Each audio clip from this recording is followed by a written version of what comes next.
Officially live on YouTube. Am I live on Instagram? Yeah. All right. Hello, everyone. Today, This is Facebook. Wait. well, Facebook, whatever platforms we're on. So nice to be with everyone. Parth, so nice to have you back. We missed you, actually. Not actually. It's obvious that we would miss you, but we missed you for sure. We have Bhakta Michael with us. He'll be in here in just a moment. And today's a very special day. It's Narasimha Chaturdasi.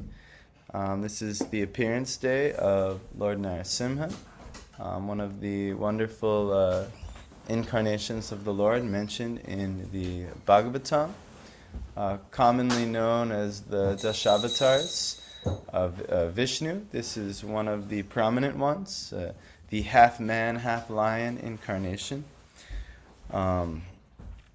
So typically the Gaudiya Vaishnavas might really emphasize Narasimha on this day, and then we are doing that because it's the appearance days of the Lord give us extra special mercy on these days. So we should always glorify and hear about the Lord's incarnation, the lessons that each incarnation comes with. The Lord always is didactic in his activities, meaning that he acts to teach everyone through his activities, no matter what he's doing. So the story of Narasimha, the reason Narasimha came, though, was due to the devotion of his devotee, Prahlad. That's right. So you can't really talk about Narasimha without Prahlad, because Narasimha came just for Prahlad. And it's mentioned in Bhagavad Gita, whenever yada hi dharmasya, whenever there's a decline in religion and a rise in irreligion, at that time the Lord will descend himself and why paritranaya sadhanam, which is to deliver the devotee and to annihilate the miscreants. So there were two things happening here. There was one, a great devotee, Prahlad, who was being harassed. And then two, there was a great miscreant, Hiranyakashipu, who was harassing. Now, that being said, we should mention that Hiranyakashipu was not an ordinary demonic entity, demonic soul. Hiranyakashipu was actually an incarnation of two associates of the Lord in Vaikuntha, Jai and Vijay. And when the Lord actually, if you imagine, the Lord is so powerful, right? And yet, each universe is completely minuscule in relation to the Lord. Each universe. Now, what's to speak of any type of personality or entity in the universe? So when the Lord wants to have, the desire may arise in the Lord to at a time take what's called the Vira Ras. It means like to be like a hero, to do some fighting, to do some like adventure like this. So the Lord can't just really go to the material universe and just like challenge the ordinary souls here, because what fight are we against the Supreme Personality of Godhead? Yes, so Mike? he brings his devotee from Vaikuntha. Yes. So he brings his devotee from Vaikuntha, Jai and Vijay, so that actually he can have an enjoyment in the activity. Only the devotee, and similarly it's said that Jai and Vijay can serve in this way. So they're actually doing a great service. Now, the service is a very thankless service, because Jai and Vijay, for 3 births, and actually then they even took a 4th birth, but for 3 births they were the biggest demons on the planet, doing the worst and most atrocious things. But from the span of eternity and the span of what's really happening at the soul level, they were actually doing a great service, because through their demonic conquest, so to say, it inspired the Lord to come, and it also inspired pastimes that are still teaching us many generations down the line. So, the Lord's pastimes are very intricate, very wonderful. Before I say anything else on this matter, we'll do invocation prayers. I will share the screen. Parth, you are on duty and on the alarm clock. So we are seeing here. All right. So this, I'm going to be chanting prayers Srila Prabhupada gave at the beginning of Bhagavad Gita. These prayers are hopefully, if I chant with any sincerity, will invoke the mercy of the spiritual masters who have opened up our eyes to this wisdom, share this wisdom with us, and ultimately please them who please their master, and they please their master. And it ultimately goes back to the Lord in this way. So, we'll chant some prayers all together.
To the Supreme Personality of Godhead, Vasudeva.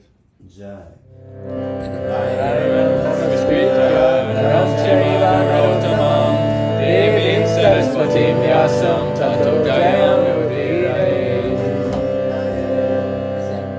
Before reciting the Srimad Bhagavatam, which is the very means of conquest, one should offer the respectful obeisances unto the Supreme Personality of Godhead, Narayana. Unto Narayana Rishi, the supermost human being, unto Mother Saraswati, the goddess of learning, and unto Srila Vyasadeva, the author.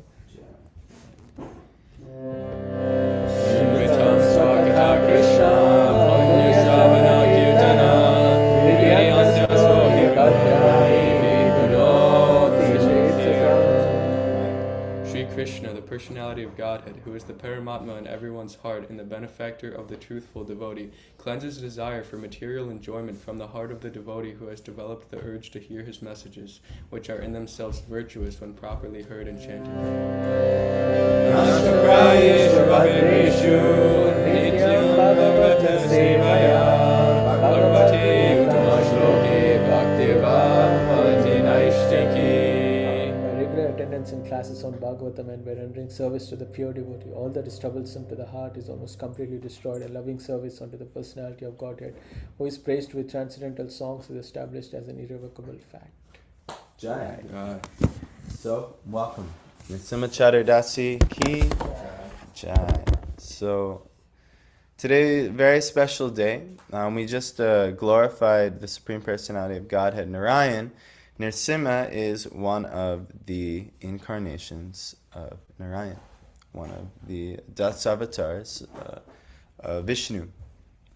How each universe has a presiding Vishnu. Actually, each universe has 3 presiding Vishnus over it. It has the Kshirodakshai Vishnu. Within each atom, which even everything, there is the Supreme Controller within all of that.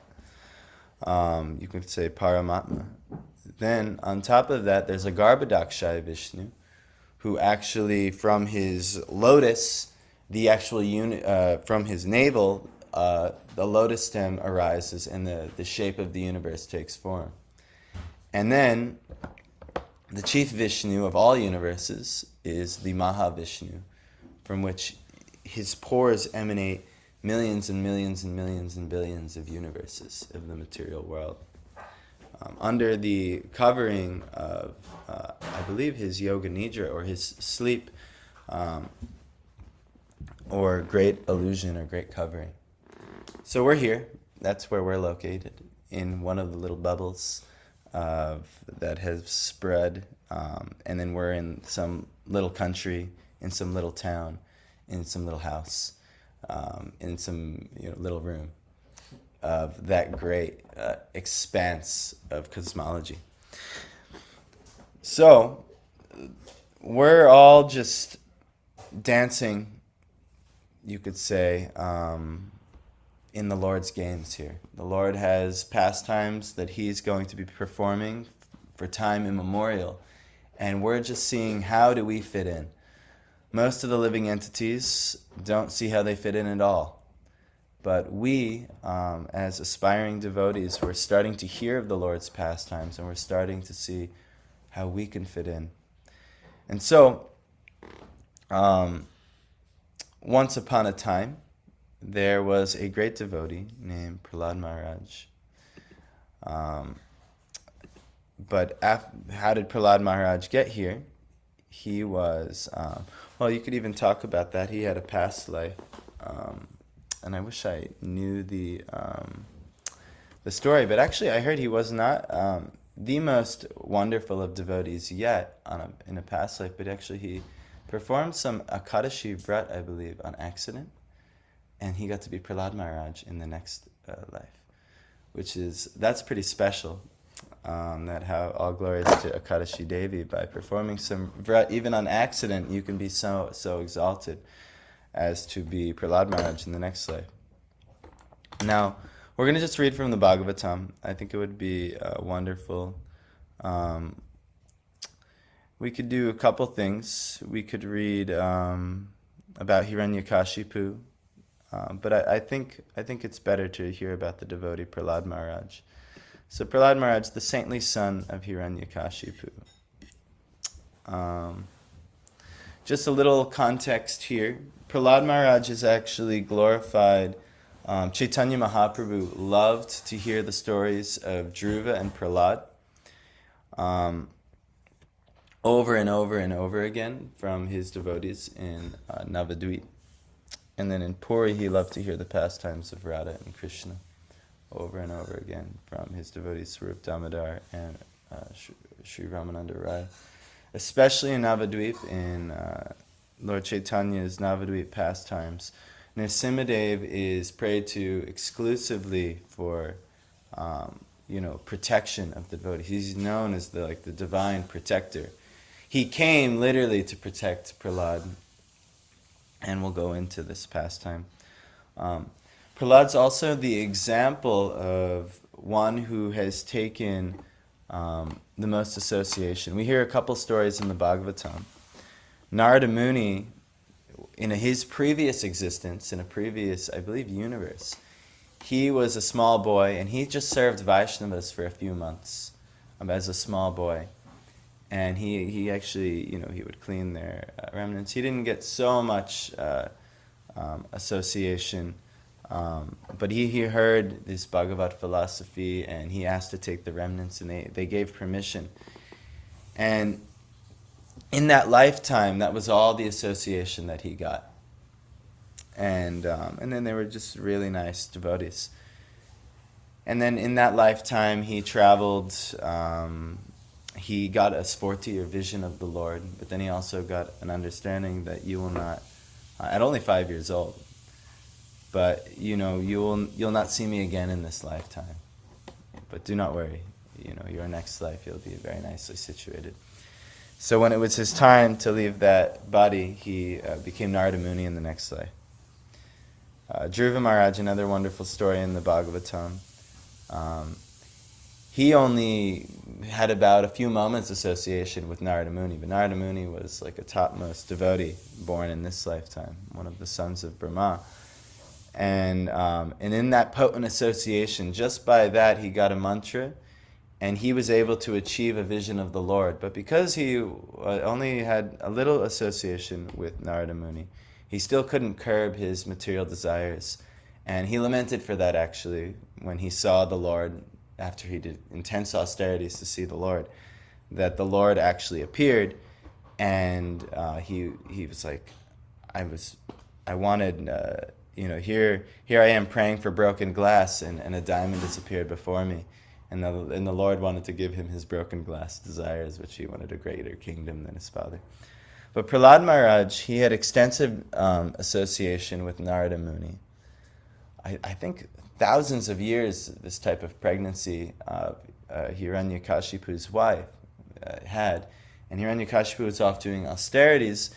And when that happened, Hiranyakashipu was so powerful, he was conquering the universe, and he actually usurped the demigods. So when he was off doing austerities, the demigods actually went and took some portion back of the kingdom. And Hiranyakashipu's wife was under their jurisdiction. So Indra and everyone wanted to kill Prahlad in the womb, because a great demon is one thing, but now imagine the son of this great demon, he'll be like, unstoppable. We have to remove him while we have the chance. But actually, this was not the recommendation of Narada Muni. So Narada Muni actually said, no, he will actually be a great devotee. Please do not kill him. So they instructed the demigods in that way, and the demigods, they take good advice. So they did not kill Prahlad. And instead, Narada Muni said, let her come with me. And for thousands of years, Narada Muni was preaching Bhagavatam, this Bhagavat philosophy, to Prahlad in the womb. And that was Prahlad's association with devotees, only in the womb. But that's how powerful the association of a pure devotee is, where you can have just association in the womb, but for an extensive period of time, and Narada Muni is the topmost association. And this is the type of life he lives. That's a little context. We mentioned Hiranyakashipu, he came to experience this heroic mood of fighting with the Lord. He actually did a service in that way, and the Lord had arranged the whole pastime, and it's in the Bhagavatam of Jaya and Vijay's fall, where actually his devotees, typically devotees do not fall from that place, and Prabhupada has mentioned, once one goes to Vaikuntha, one never returns. But for his service, one can do anything. So Jaya and Vijay, they returned here as a service to the Lord. And actually to a service to all the Lord's potential devotees, us here, because by their fall and exemplifying what not to do, we can learn what to do. So, we will get into a little bit here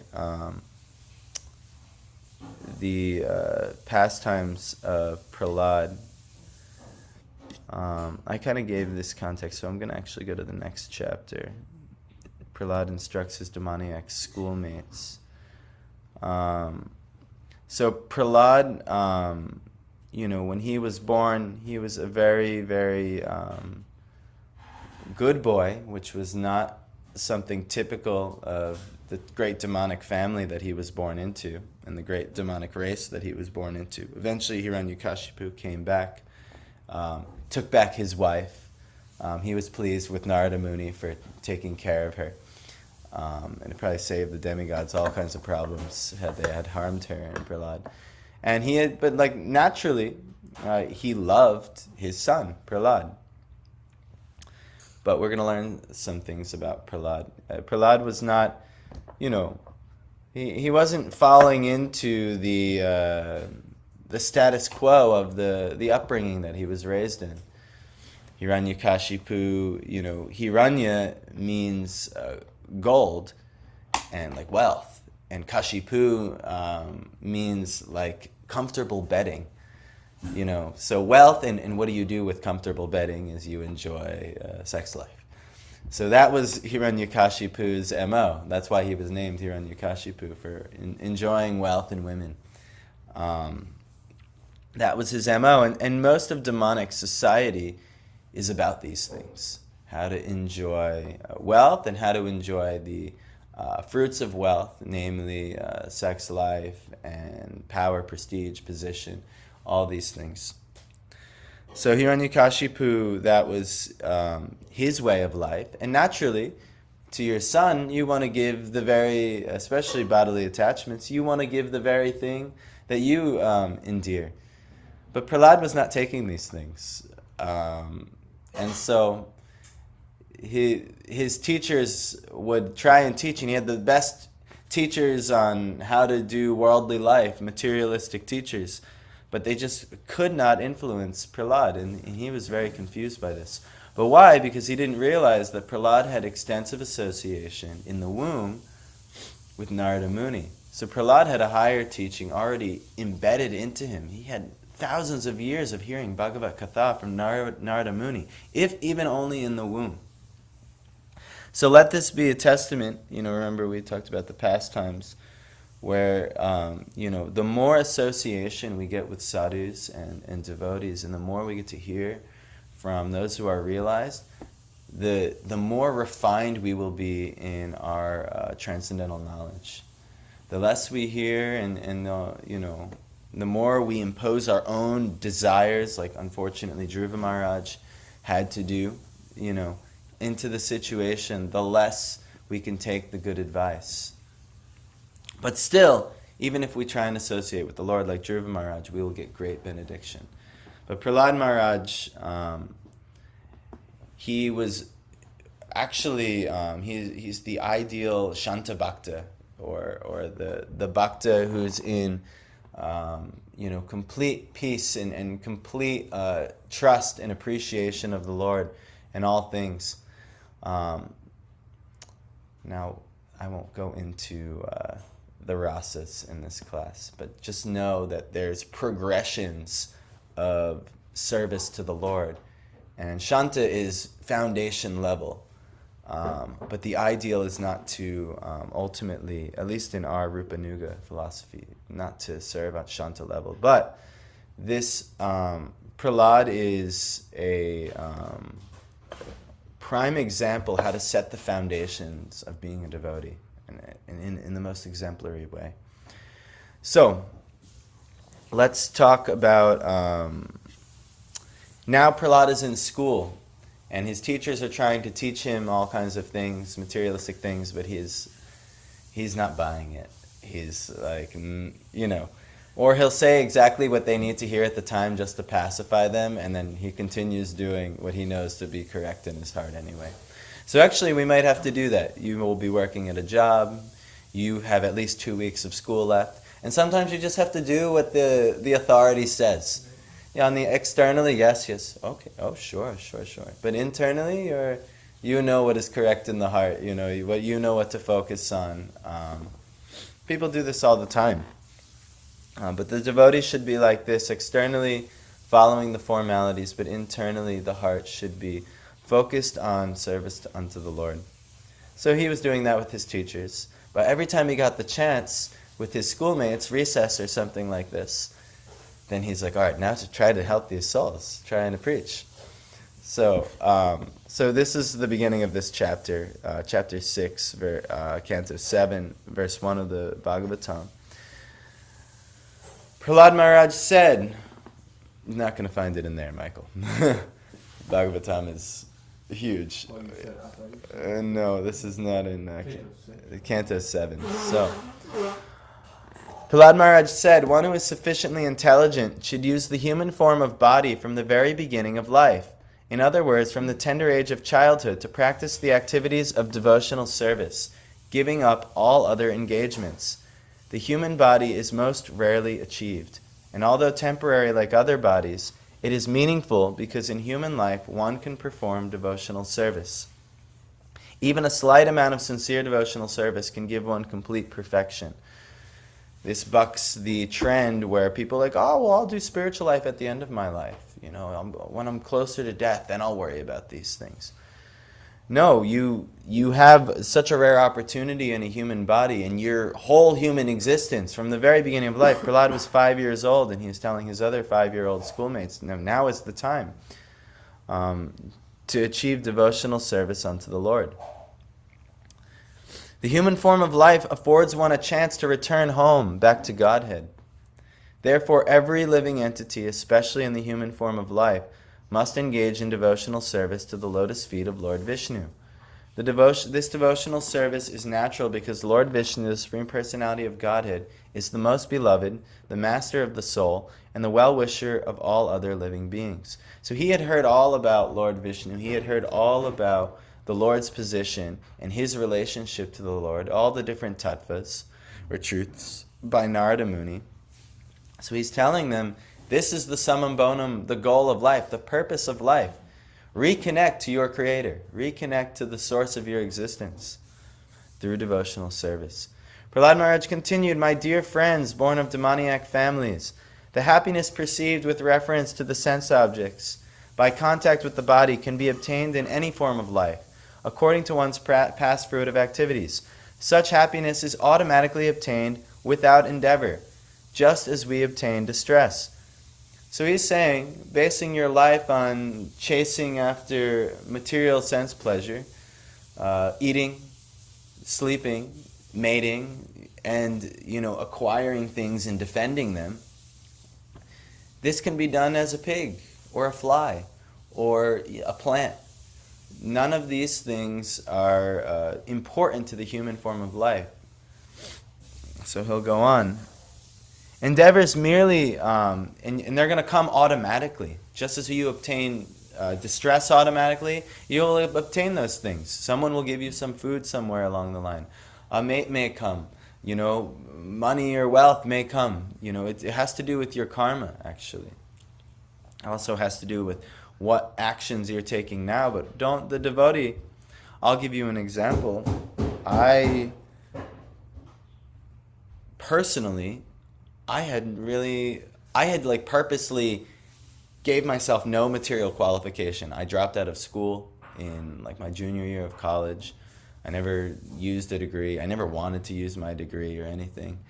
And, but in the working world and to acquire wealth is not, it's not so easy in this world. It's not very easy at all. And if I were to just go based on my material qualifications, I'm sure I could figure out business and things, but after learning these things, you don't want to make all this endeavor for money. What a use of energy that could be used in service to the Lord. But I've seen in my life where money does just come. Opportunities for money do actually come. But if I'm focusing on them, actually my opportunities for money might be less. Where in my focusing on devotion to the Lord, I saw that actually through that, people who do somehow have money in this world, they'll want to potentially support you in what you're doing. And so that's just an example of how you'll always be taken care of. It does really come without endeavor. Whatever you're supposed to get, and distress will come equally without endeavor. You should not make so much endeavor for sense gratification. You should only focus on devotion to the Lord. And he says, endeavors merely for sense gratification or material happiness through economic development, which is earning wealth, are not to be performed, for they result only in a loss of time and energy, with no actual profit. If one's endeavors are directed towards Krishna consciousness, one can surely attain the spiritual platform of self-realization. There is no such benefit from engaging oneself in economic development. So he's telling all his little friends who are learning in school economic development, how to create wealth and all these things. Probably way better than our schools teach us. Our schools, they teach us how to create just enough wealth to serve a certain class, but they don't want to teach you how to create too much wealth because they want more for themselves. I didn't even learn taxes in school. You should totally learn taxes in school. Yes. I just want to say, I kind of learned before about how, originally the school system was kind of made so they could create workers and not people that are really working for themselves. There's an agenda behind everything, especially in the material world. So that's unfortunately the circumstances. But there's no such benefit from engaging oneself in economic development. So the devotees, when we become serious, this isn't our... Now, it's not to say that we don't do a certain duty in society, and from doing one's duty, a certain amount of wealth may actually come. And even doing your devotional duties, for instance, to help support a temple, someone will have to create wealth somewhere. Somebody somewhere will have to create wealth in order to support temples and Krishna conscious missions and things like this. But the devotee, you don't have to endeavor for them. They actually will just come. And I've seen it in my life, and I'm shocked that it, totally works. So I have a personal testimony that what Prahlad Maharaj is talking about is absolutely the truth. So therefore, while in material existence, bhavam ashrita, a person fully competent to distinguish wrong from right, must endeavor to achieve the highest goal of life, as long as the body is stout and strong and is not embarrassed by dwindling. So he's saying, while the body is young, engage in devotional service, not while it's dwindling and you can't control your bodily movements anymore. Now is not the time. All right, I'm an old man. Now I should do devotional service. No, you'll be less equipped than ever to do devotional service. Your best bet is to do it all in your youth. While you have this stout and strong body, do as much as you can. Don't think, I'll do it later. I'll handle that later. Prahlad Maharaj is as a 5-year-old, he's saying, no way. Now is the time. And he's the most materially qualified boy in existence. His father is the most powerful in the universe, materially speaking, at that point. So naturally, all of those wonderful material qualifications are bestowed to Prahlad, coming from the same line. But what Hiranyakashipu did not factor in, and remember, it's all pastimes, it's all Leela. Hiranyakashipu, his really eternal relation, is a great devotee of Narayan. But for the sake of the Leela, Prahlad Maharaj had the best material qualification, but he actually got the best spiritual education from Narada Muni in the womb. And so now he knows all these things, and all of his great material facilities that he's born with, he now wants to use them in the Lord's service. And we all have some material facility we're born with, a certain family, a certain type of genetics, a certain type of body. Use it for the Lord's service. Don't worry about these other things. Economic development, spending so much time. Just do enough to get what you need out of, doing your duty, do a certain duty or role in society. And then only so you can support a lifestyle in service to the Lord. Because not everyone may be equipped to live in the woods and be a Babaji. Actually, in America, it's illegal. If you're an American citizen, you have to do some actual basic amount of wealth creation, or they'll throw you in jail, or you'll just be homeless on the street and live a very poor quality of life. There's no really sadhu or Babaji type of life very easily obtained in America without some type of wealth creation. So that means everyone has to do a certain basics of economic development. It's like a certain basics, or somebody supporting them does. But no more than just necessary. Keep the body and soul together, like Shukadeva Goswami says, and then the rest, everything should be for devotional service. Time. Oh, it's already 8 o'clock. We'll go 5-10 more minutes. In the tender age of childhood, when everyone is bewildered, one passes 10 years. Similarly, in boyhood, engaged in sporting and playing, one passes another 10 years. In this way, 20 years are wasted. Similarly, in old age, when one is an invalid, can't really do anything anymore, unable to perform even material activities, one passes another 20 years wastefully. One whose mind and senses are uncontrolled becomes increasingly attached to family life because of insatiable lusty desires and very strong illusion. In such a madman's life, the remaining years are also wasted because even during those years he cannot engage himself in devotional service. What person too attached to household life due to being unable to control his senses can liberate himself? An attached householder is bound very strongly by ropes of affection for his family, the wife, the children, and other relatives. Money is so dear that one conceives of money as being sweeter than honey. Therefore, who can give up the desire to accumulate money, especially in household life? Thieves, professional servants, soldiers, and merchants try to acquire money even by risking their very dear lives.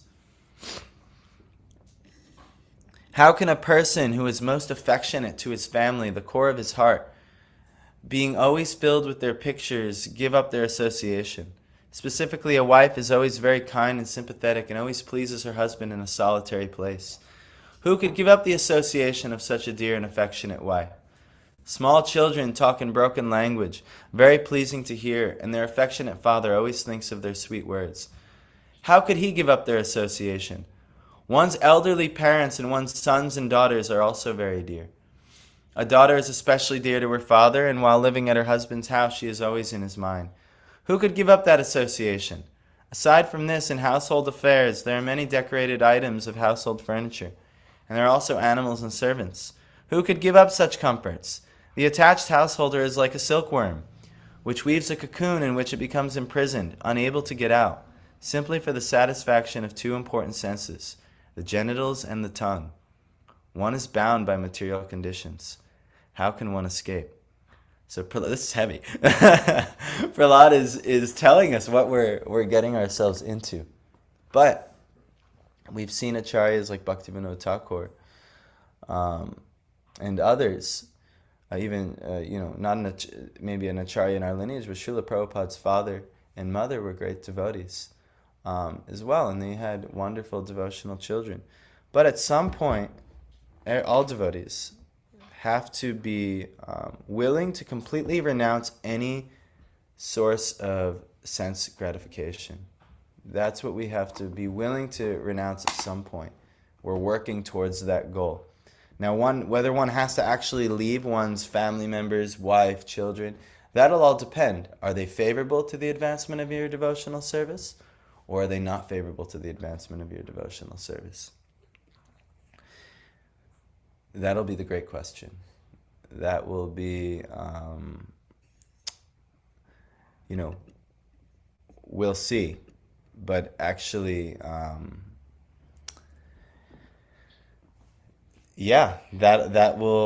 the test of time. But ultimately, I can speak personally in my life. My wife is a great help in my devotional service. Without my wife, I can't do anything. Without my wife, none of you will get prasadam, which means none of you will come to any programs. And similarly, Murari upstairs could probably say the same about Sati, and Sati and my wife could probably say the same about us. So marriage can absolutely be an advancement in devotional service. But there's many pitfalls, there's many comforts that could come. The satisfaction of the genitals and the tongue can completely override your desire for devotional service. It's a very, very big risk. So I'll conclude with one who is too attached. This is we did 14 verses of this 6th chapter. Cannot understand that he is wasting his valuable life for the maintenance of his family. He also fails to understand that the purpose of human life, a life suitable for realization of the absolute truth, is being imperceptibly spoiled. However, he is very cleverly attentive to seeing that not a single farthing is lost by mismanagement. Thus, although an attached person in material existence always suffers from threefold miseries, he does not develop a distaste for the way of material existence. This is, and he goes on and on and on to his friends here. So this is actually a great risk we're all taking. Especially, I know, Parth, in the field that you're in, it's very likely that you are going towards marriage. In a relationship that you are in, it's very likely you're going towards marriage. These are great pitfalls, and I mean, me, my wife, even Sati Marai, we're in marriage, and these things can spoil everything if we are not vigilant in pursuing pure devotional service. And hopefully we meet others that, and we have gurus and leaders who can actually mentor us to overcome these many attractions of the material world. But we should not spoil our life just trying to maintain our families. We should not spoil our life in this way. We should try and make absolute advancement into the absolute truth and ultimately be liberated, at the very least, liberated from this material world, and pursue the great, ever-expansive process of devotional service. So we'll end there. That's our little Bhagavatam class, Narasimha special this morning. If you want to hear more, we have a whole festival tonight. Unfortunately, Michael, you've got the chorus concert tonight. But that's part of the material attachments of being born into the families and the schooling systems, all these things. But you're done in 2 weeks, and you have a lot more freedom coming soon in your life. So let's see how you use it. But you can catch the class online and things like that. And you got this great blessing of coming in the morning. Narasimha is surely seeing. Actually, this stuff, we won't be talking about this stuff. We'll talk much lighter tonight. So this stuff is a bit. Yeah, this is good. Sobering, especially we're all, except you, Michael, maybe in this point, we're all in this householder life, but to hear these things is it's very important, because if we don't hear them, it's inevitable. We'll be entangled, and the main ropes will be the tongue and the genitals, and we have to come out of this illusion that we're this body, and that enjoying the fruits of this body via the tongue and the genitals is going to give us some lasting pleasure, because it does not. The facilities to taste and enjoy sex life will dwindle. It's guaranteed to dwindle, and it may be hard to fathom in youth, but as one does age, it will be seen more and more and more and more and more. So we should be vigilant. What is the real purpose of life? It's devotional service. This is what the Bhagavatam is going to propound again and again and again, and give so many examples and so many pastimes.